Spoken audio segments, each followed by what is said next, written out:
So good to have you here in our second service today. So welcome. I want to welcome those who are joining us online as well. I'm Kent. I'm one of the pastors here, and it's surely a pleasure to be together. Whether this is your first time with us or whether it's your thousandth time with us, we're just glad we're together today.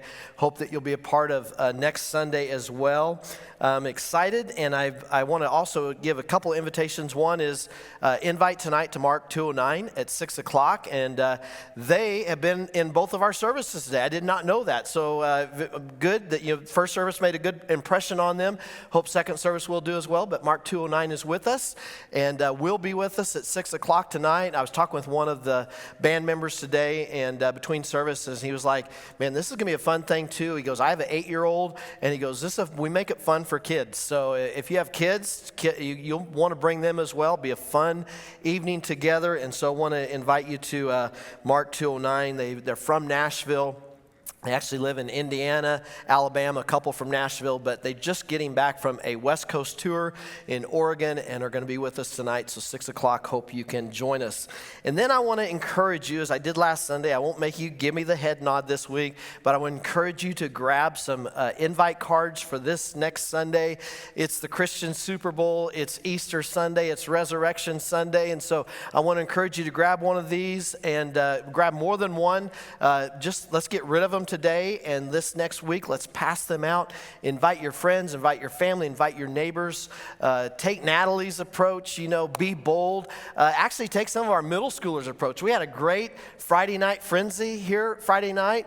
Heather and I came for about an hour, and that's about all that we had energy for. I mean, they go to 9 to midnight, and there's about 12 great sponsors from our church with 77 middle schoolers here Friday night. It was crazy, and Pastor Aaron putting all that together. But one of them, it's about 3 of them.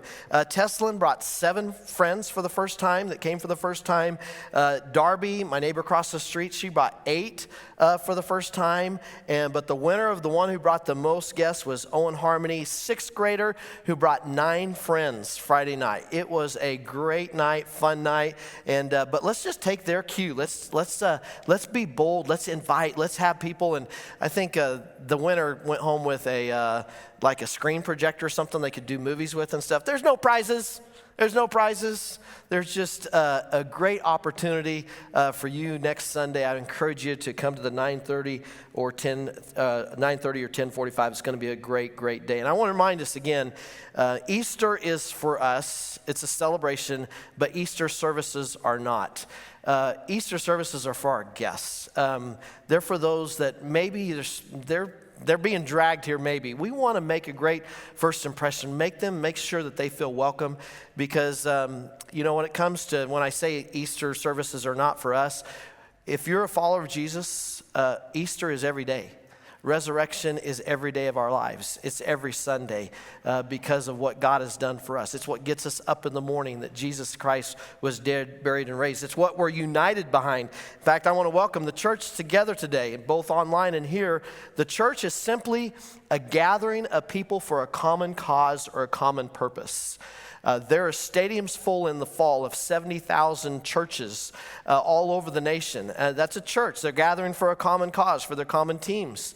But our purpose that unites us is Jesus Christ. That's what unites us today. And as we head towards Resurrection Sunday next week, I want to make it very clear. We're united by this one thing, Christ's death, burial, and resurrection. That's what unites us. There's a lot of things that divide us. I was talking with someone before the service this morning about whether God was a Republican or a Democrat, whether he was a donkey or, I love what I heard this week, he was neither a donkey or a elephant. He's the Lion of the tribe of Judah. He's a lamb that was slain for us. That is who Jesus is for us, that he died for all, and he wants us all to have a relationship. So there's a lot of things that divide us. Politics divide us, but Christ unites. We're a people of many different backgrounds that gather each day, but that's the one thing that unites us. We are Jayhawkers and we are Wildcats. And we got some shockers splattered in between all of that. But that's not what unites us. Some of us are Broncos and some of us are Chiefs. Those things do not unite us. What unites us is Jesus Christ. And what I'm appealing to you today is this. I'm appealing to unity. The thing that bonds us together, not the thing. When the things that divide us, we have grace. We show grace to others. And so I want to especially encourage my Wildcat brothers and sisters this morning. I want to appeal to your Christian witness. I want to appeal to your grace today because I got a few illustrations that have a little bit tied in of the Kansas Jayhawks in this last week. And if you're one of those Wildcats that are thinking there is, the Jayhawks, they're of the devil. They're on the devil's team. On the guys, I'm going to appeal to your better half. Don't we believe everyone's redeemable in Christ? Everyone's redeemable. So if you're a Wildcat, they're redeemable on the other side, both ends. Kansas had been playing this last season under a particular mantra of Bill Self's dad, who died December 31st of this last year. And you may have paid attention to it, watched a little bit of it, but basically he said, don't worry about the mules, just load the wagons. Don't worry about the mules, just load the wagon. And I did a little test drive on this, and I asked a few different people. I was like, in a conversation, I'd say, don't worry about the mules, just load the wagon. They were like, what are you talking about? What does that mean? Well, if you're familiar with the Serenity Prayer, it's basically that. It's basically the Serenity Prayer. I'm not going to share the whole Serenity Prayer, just the first and the last of it. God, grant me the serenity to accept the things I cannot change, the courage to change the things I can, and the wisdom to know the difference, trusting that you will make all things right if I surrender to your will.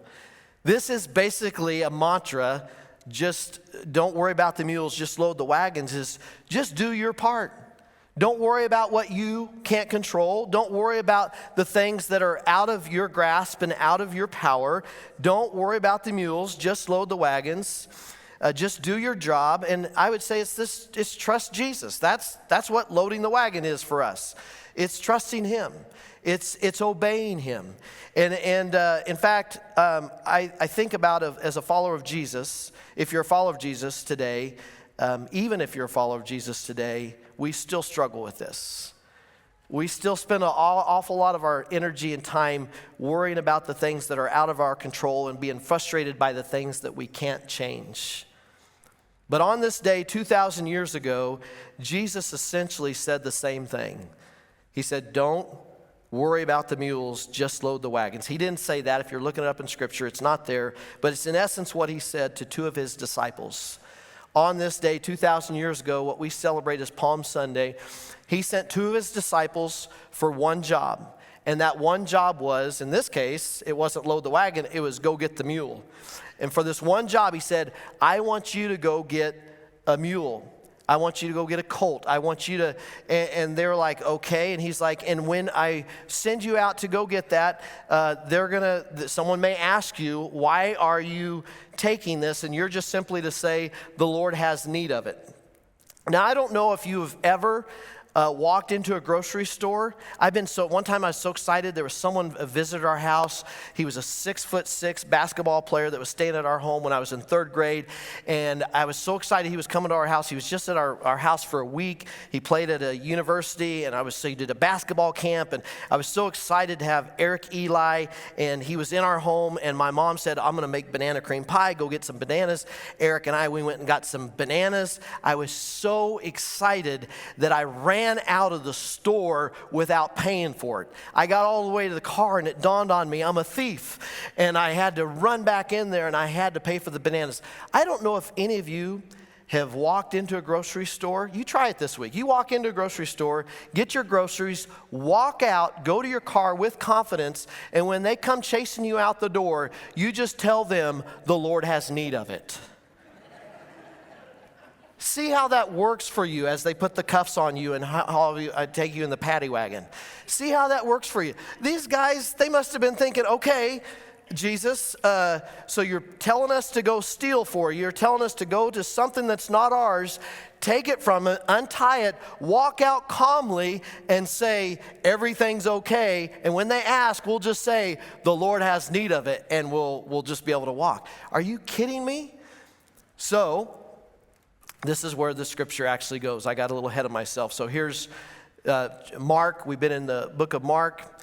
I told the guys in Mark 2:09 that this had nothing to do with them coming. We'd just been in Mark, but I'm excited they're here for Mark. As they approached Jerusalem and came to Bethphage and Bethany at the Mount of Olives, Jesus sent 2 of his disciples, saying to them, "Go to the village ahead of you, and just as you enter it, you will find a colt tied there, which no one has ever ridden.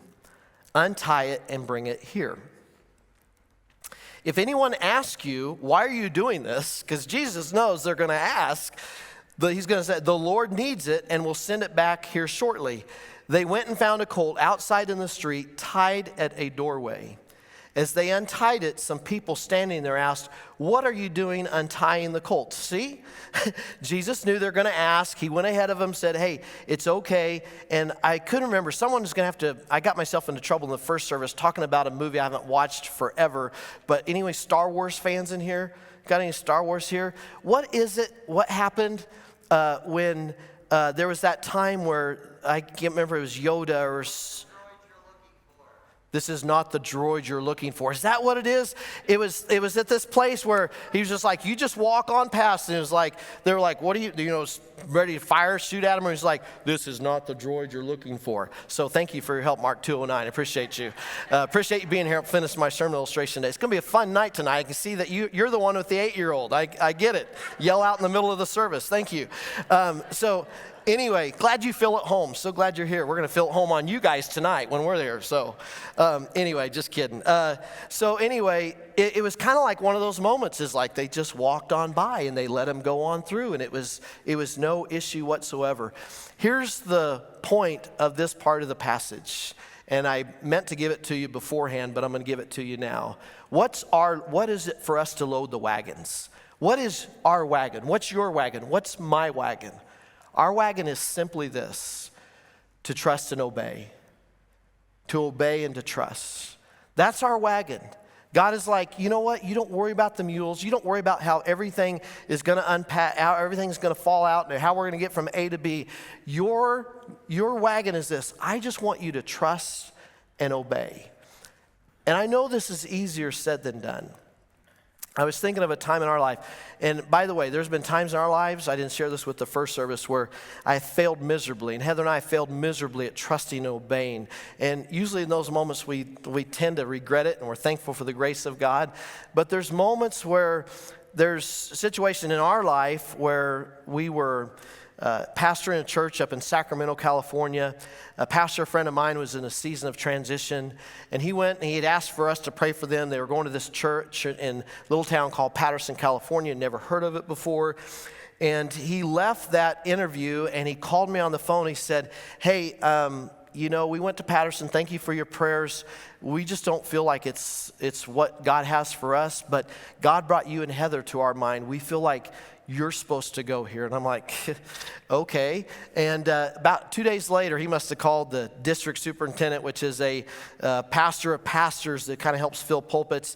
And I got a call from this district superintendent saying, "Hey, we would like you to look at this church in Patterson, California. Are you interested?" And so I said, "Well, we pray about everything. We'll happily pray about it." He goes, "How about you pray about it? You come on a Friday night and Saturday, spend with the board, and then you preach on Sunday." And I said, "I can't preach on Sunday. I could come on a Friday and Saturday, but I can't preach on Sunday. I have my own church, right now. I can't do that." And he's like, I think if you came on Sunday, you would get a really picture for what this church is." I said, "Well, if you want me to come on Sunday, it's a deal breaker, but I'll come back on Wednesday, and I'll be happy to share a message."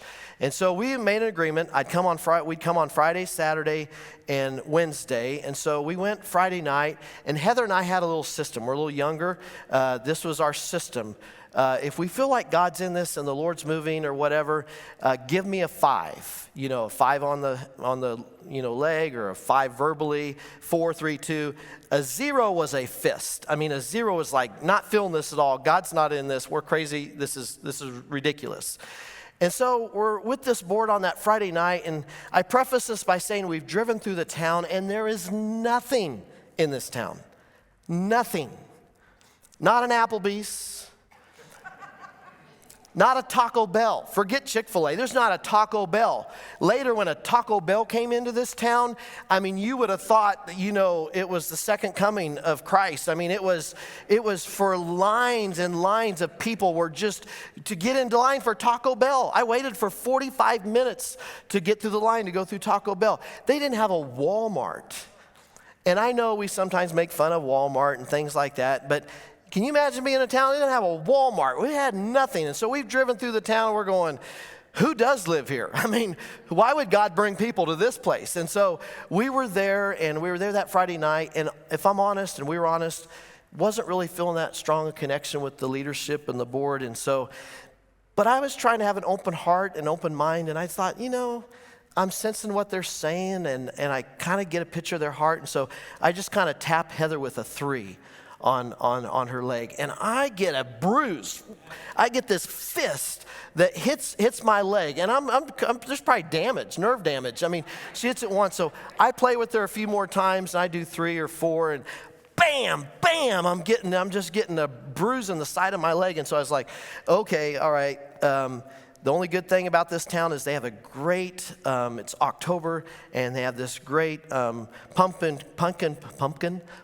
patch and corn maze. So he's like, we're not coming here, so let's just go have fun tonight. We'll meet with these guys in the morning. So we have a great time. We go in the morning, still not feeling it, walk away, and I was like, well, we just got to get through next Wednesday. Heather's like, Wednesday? What do you mean Wednesday? We're not coming back next Wednesday. I said, we made a commitment. We're coming back next Wednesday. And she's like, there's no reason. We're wasting their time. We're not coming back Wednesday. And I said, we don't want to burn bridges. We don't want to burn bridges. We need to keep our commitment. We need to go back Wednesday. Now, Heather, if she was up here, she'd probably tell the story a little bit better, but she's not up here. It's me. So it's me talking right now. So we come back that next Wednesday, and I'm sharing to this little church, and I'm preaching up there on that Wednesday night, and my heart began to be stirred, and a warmth began to overtake me I felt a connection with them. I felt like they felt a connection with me, and there was nothing in this town that had really anything to offer anything, but afterwards, we had a little reception time. We sat at this table with a couple guys that God had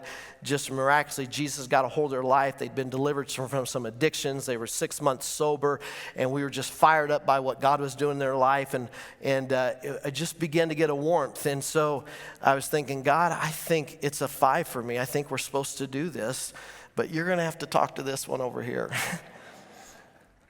And so we were walking out. It's nighttime. We're walking out to the parking lot. I look back to make sure no one's following us because I don't want anyone to hear her answer. And I'm like, Lord, I hate to ask it, but I'm going to. And I said, Heather, what number are you at? I said, Heather, what number are you at? Heather, what number are you at? She said, Kent, I don't want to admit this, but it's a 4. So we can take a 4, God can take a 4, we can do with that. We would have missed out on such a blessing. 4 years that God blessed us in a little town called Patterson, California. We still have friends from there today. We would have missed out on a blessing if we had not trusted and obeyed. And there's been plenty of times that we haven't trusted and haven't obeyed, and we've lived to regret it. But I'm telling you, when you trust and obey in those moments, God was so good to us. There are 4 beautiful years in our life with some great memories. And just got a text from one of the board members that sent me on April 1st. He says, 15 years. You married us 15 years ago. And I love to get that text every April 1st. Remember what day this was? April 1st. And it's not an April Fool's. God has blessed this couple. And so it just amazes sometimes what we might miss out on when we don't trust and obey. And I'm asking us this morning, and I'm asking you, is there something that you're not trusting and obeying on? What is it that God might be asking? A tension that you've been dealing with, maybe a tension you've been dealing in your marriage or with your family, maybe with the job or your future, your kids. But I don't have to know you. God knows you. I don't need to know what it is, but you know what it is. Is there something this morning that you came in here with that you're struggling on whether you should trust and obey? It doesn't make sense. There's nothing there to offer. Seems dinky. It was a dinky little town. It was a dinky little church. And God richly blessed us. We had great memories from there. But we didn't see it. We couldn't see it. But God just simply said, would you trust and obey? In the words of Bill Self Sr., don't worry about the mules, just load the wagons.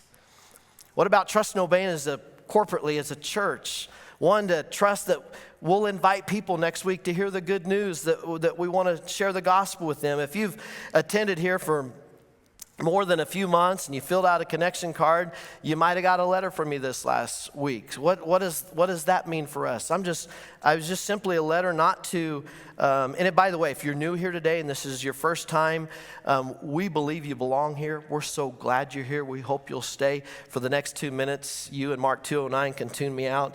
But the next 2 minutes, I just want to share why I sent that letter. We sent that letter out just kind of sharing a need of where our church is. Easter is always our favorite time of the year, but it also falls at the end of our fiscal year. I wish they'd move our fiscal year to something else. But at the end of December, we were way ahead, and now over the last couple months, we're a little bit behind. Not crazy behind, but over the next 3 weeks to finish out, the letter you received just simply said there's a need of about $115,000. And my challenge to you is this: don't worry about the mule, just load the wagon. What do we mean? Don't worry about what's out of your control. None of us, or I'm going to say 99% of us, probably don't have $115,000 sitting around over the next 3 weeks. 97% of us probably don't have half of that over the next 3 weeks. 96% of us probably don't have 1/4 of that over the next, and so on and so on. My point is this: don't worry about the mules, just load the wagon. Don't worry about what's out of your control, that large number. Just do what God would ask you to do. And if this is your church, I'm just encouraging you. This is to pull arms, to twist legs, or twist arms and pull legs. What is it? Can't remember it. What is? Anyway, this isn't to pull legs and twist arms. I think that's what I want to say. It's simply to say, do what God asks you to do. If God asks you to give $50,000, give $50,000. If He asks you to give $5,000, $5,000. If He asks you to give $500, give $500. If He asks you to give $5, give $5. And if God says you're doing everything you can right now, I don't want you to give anything, do that. Don't give any more, don't give any less, but just load the wagons. Trust God to do what He'd have us to do. And by the way, the next 2 weeks, not going to talk anything about this. Big guest days for us. We want to be guest friendly. We want to just focus on the resurrection. But I won't leave you hanging. May 1st, I'll send out an email or something. I'll report how we finished out. But we're not going to worry about it. I just felt like God said, you can't expect people to know the need unless you communicate the need. On to the rest of this chapter. After the disciples loaded the wagon, they obeyed. They brought the mule that Jesus said He would provide. A celebration started. A party began, and they had what we are celebrating Passover. Palm Sunday. Passover is coming Thursday. They're celebrating Palm Sunday. And on Palm Sunday, we celebrate the day that Jesus came in victoriously, riding on a donkey, as prophesied in the Old Testament. One of the prophecies in Psalm 118 was a 1,000-year-old prophecy that was fulfilled in Jesus Christ. One of those prophecies was 500 years old in Zechariah, which says, "Rejoice greatly, see your king comes to you, righteous and victorious, lowly and riding on a donkey, on a colt." They were off to an amazing start. But as many of you know, and we look at this week, and we remember this week, while Jesus was off to a fast start on Palm Sunday, it declined really fast the rest of the week. It was not smooth sailing. It was not as the disciples had hoped of overcoming and overtaking Rome. How many of us have at times, multiple times, that we celebrated on Sunday, we worship on Sunday, we praise God on Sundays, we were smacked over the face on Monday, we were questioning God on Tuesday, we had questioned His legitimacy on Thursday, and we betrayed Him by the time we got to Thursday? How many times have we in our life, when we were on the mountaintop and we praised God, we worshiped God, but then we got smacked with bad news, we got smacked with a setback, and in that moment we turned and we began to question God's legitimacy and God's relevancy and God's authority? You see, on Sunday, Jesus, 2,000 years ago, on Sunday, Jesus entered Jerusalem as a hero, but on Friday He left as a zero. On Sunday, He came into Jerusalem to cheers, and on Friday, He heard nothing but jeers. There was a quick sudden decline. Everything seemed to go south. And are my Wildcat fans, are you still with me? My Wildcat fans, you still with me today? Yeah, you got your emblem up there. That I did not do that. That was not my doing. That was Brian, I'm sure, or Pastor Dustin doing that. Little shout out to our Wildcats. Are my Wildcat fans still with me? Okay, there's a little soft. I didn't have all of you, but I'm asking for a little more grace. I'm asking you for a little bit more grace as I finish out this message. Palm Sunday, Holy Week, was a lot like the Jayhawks' first half this last Monday. They started out fast, 9-3. Everything was looking good, but there was a sudden decline, a fast decline. And that's how it started out for Jesus. It was off for a victory lap, a game over on Sunday. We're going to take Rome, we're going to take the world, and what's rightfully ours, he's going to set up his kingdom, and it's going to be all that we had imagined it to be. But the decline came so fast, and by Tuesday, Wednesday, Thursday, it just got progressively worse, just like it did for the Jayhawks in the first half. The difference between the Jayhawks and for Jesus' disciples was this. We thought we at least knew that we had a second half. And we're like, we got a second half here. The disciples didn't even know they had a second half. They thought the game was over. Friday, game was over. Halftime, the game was over. We thought the game was over too. In fact, I don't know about you, but I was cheering. I didn't know if I was going to have a voice on Sunday. I couldn't talk on Tuesday. I was cheering and yelling and screaming for the first half. And then some of it was in anger. Jesus forgave me for some of those things not cussing or going crazy, but it wasn't godly, I'll tell you that. But I was just I was so mad and so frustrated. And so we got to halftime, and I was like, Heather, I was thinking about turning the game off. I was thinking about just flipping the switch, turning the game off, keeping my sanity. And then I said, you know what? I'm not going to turn the game off, but I am going to check out. Sometimes we check out in life. We're not going to stop going to church. We're not going to stop believing in God, but we're just going to kind of check out. We've had seasons in life when we do that. I'm just checking out. And so I said, I'm going to watch this second half like I don't have a dog in the fight, a pony in the race. I'm just going to watch this with no emotion. And things started getting really good, and things got better. I didn't say a peep, not one word. It was the quietest second half that I've ever watched a game. We got down to 4 seconds, and I jumped up and started cheering. And you know what happened? They turned the ball over, the unthinkable. And being a little superstitious, I'm thinking I just cost them the game. I just kept my mouth shut the whole second half, and I had to blow it, and I had to speak too quick. Yep. The disciples didn't even know there was a second half. KU, North Carolina, I read a couple stats. One is there's never been a team that's been down 15-0 at halftime in the national championship game and came back and won. The more impressive stat was North Carolina, their record when they were ahead by 15 points or more was 161-0. Odds weren't very good. But I'm telling you, the odds were way worse and stacked way harder against Jesus than it was for the Jayhawks. They thought game was over. But friends, here's what I'm here to declare to you today. Today is halftime. Today is halftime. In fact, we're going to go to the locker room, and we're going to go Friday night. We're going to have a Good Friday service. We're going to share communion together. We're going to regroup. We're going to gather together as believers. We're going to remember what only God can take what was bad and turn it into good.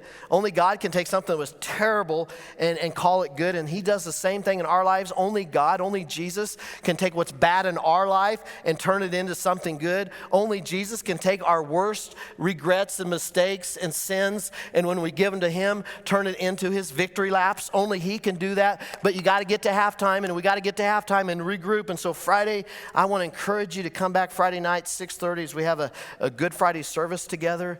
But if you can't do Friday, here's what I want to encourage you. You got to get to the second half, because the second half is coming. And next week, we're going to celebrate the second half. We're going to celebrate that Jesus knew that there was a second half to be played, and he came out roaring like a lion, victorious, defeated the grave, the stone rolled away. And so next Sunday, friends, my challenge to us today is this, is number one, first of all, if you feel like you're at a place that you're behind, you've been left for dead, that there's not a lot of hope, you don't feel like there's a chance for you, I just want you to know that our God is the God of the resurrection. And if Jesus can be raised from the dead, he can raise a marriage, he can raise a life, he can raise your children that have wandered far from him. He can do so many things. Now, it doesn't always happen in our time, and we have to keep believing and keep trusting and not give up like I was going to give on the Hawks on Monday. We got to stay in the game. We got to keep after it. But I'm telling you, we serve the God of the resurrection, and God has better days ahead for you. Someone needs to trust those words today. It's been a tough season. It's been some hard times. And you're looking back right now and you're thinking things aren't good. Things are feeling hopeless. I just want you to stay in the game. Don't turn off the tube. Don't quit. Don't give up. God has better days ahead for you. Even in death, God raises us and we have life eternal with him. There's nothing that he can't defeat in our lives. There's nothing he won't defeat in our lives. And the second thing is this. You have friends, you have neighbors, you have classmates, you have coworkers walking around feeling hopeless, defeated. They may have a smile on their face, but you never know what's going on behind those four walls. Next week, we get to share the second half. We get to share the victory lap. We get to share the celebration. Next week, we get to cut down the nets and celebrate the resurrection of what God wants to do in and through his people. We're going to celebrate some great baptisms too, what God has done in other people's lives. So come back for the celebration. Come back for the second half. Will you stand with us today? Have a great rest of your week, and maybe on your way out, you can extend some grace to one another. Tell them whether you're a Jayhawk fan, a Wildcat fan, or a soccer fan, and then extend grace to each other and share the love of Jesus with one another. See you next week. God bless you.